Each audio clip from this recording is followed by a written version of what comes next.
Zhejiang province එකට.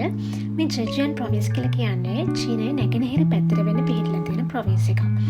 ඇත්තටම මට හිතුණ විදිහට නම් මේ පැත්ත ටිකක් ලංකාවේ වෙදයකට සමානයි.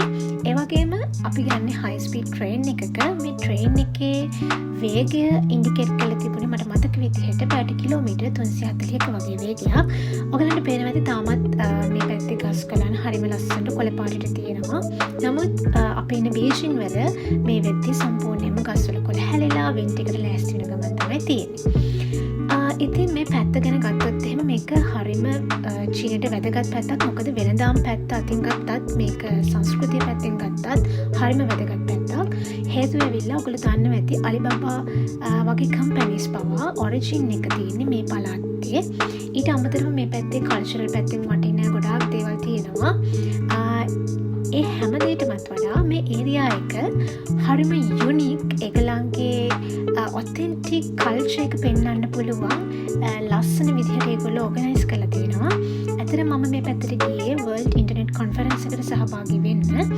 එතකොට මම දැක්ක දේ තමයි අපේ කොන්ෆරන්ස් එක තිබුණ වූචන් කියන ඒරියා එක සම්පූර්ණයෙන්ම හරිම පරණ චීන ලුක් එකකට තමයි හදලා තියෙන්නේ. මේ හැම එකක්ම හොටෙල් එකක් එහෙමත් නැත්නම් රෙස්ටුරන්ට් එකක් ඇතුළට ගියාම මේ හැම ෆැසිලිටි එකක්ම තියෙනවා.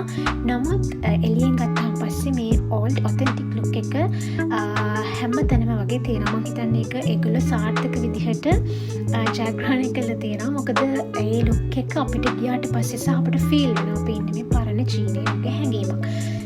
ඊට අමතරව මේ ඒරියා එක හරිම ප්‍රසිද්ධයි වූජන් වෝටර් විලේජ් එකට.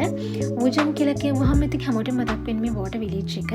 ඊට අමතරව මේ තියෙන්නේ අපේ රෙජිස්ටර් වෙච්ච හෝටල් එක. මම කලින් කිව්වා වගේ ඔයගලන්ට පේනවා ඇති හැමදේම තියෙනවා. ඊට අමතරව මේකෙන් රෙජිස්ටර් වුණාට පස්සේ අපි ගියේ මේ රෙජිස්ටර් අපේ ඉන්න කමඩේෂන් එකට යන්න. ඉතින් අපි ළඟ වීඩියෝ එකකින් හමු වෙමු.